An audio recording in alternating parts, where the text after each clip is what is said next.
Good morning. Ayan. Nandito tayo sa kalsada. Uwi muna tayo. Muna tayo sa bahay. Igisingin na naman natin yung dalawa. Huh? Kasi, anong oras na rin ba?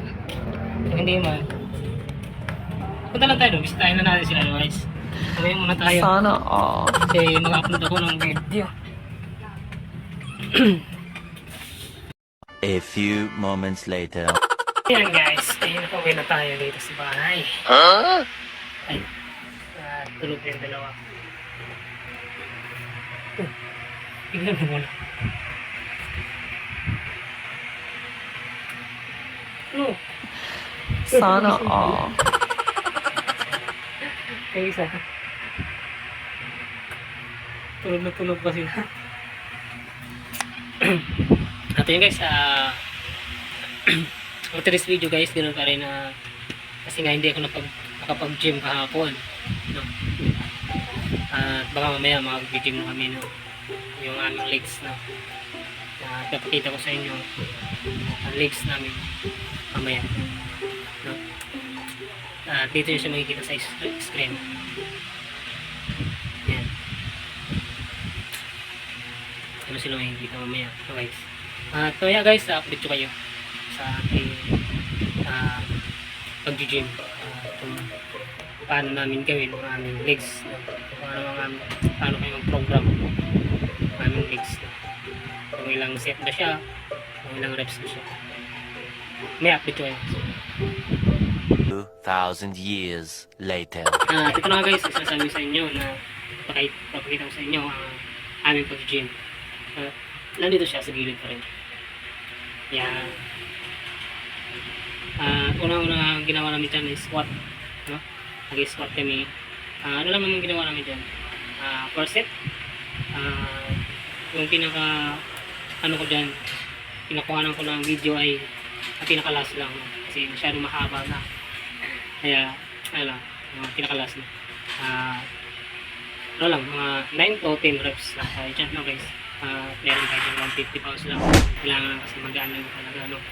Guys. Next natin na exercise ay yung ating machine. Nakikita nyo, close tayo, no? Yan, nakikita nyo close. Yan.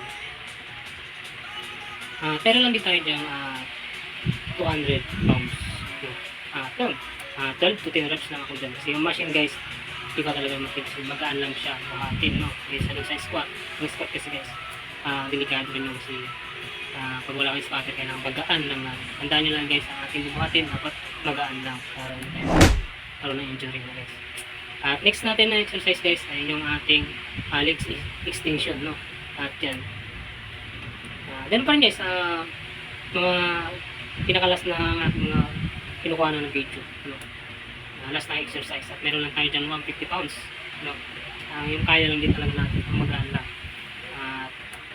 10 to 12 reps lang din tayong ginawa ko dyan. Ano nyo lang na slowly lang, dandahanin nyo lang pagbaba, kahit bigla pagtaas ang pagbaba niya, dandahanin nyo. So, yan ang pinakalas natin na exercise ng ating bicep. Yan, at tricep. Yan guys, ginawa. Yung guys, hanggang dito na ang video. Tingnan naman sa inyo lahat, no? Don't forget click the notification bell para lagi update sa ating video guys, no? Tapos sunod ako ng video, sana magkita tayo ulit. Ayan, hanggang dito lang guys. Thank you very much sa pagtapos sa aking mga video at sa inyong mga supporter. So, yan. Hanggang dito lang siguro. Next ulit natin video na upload. Ayun, pasubscribe rin po ang aking YouTube channel na si PRG Vlog, no? At pag-hit na rin ang ating notification bell para lagi update sa video. Ayun, thank you very much. Bye bye.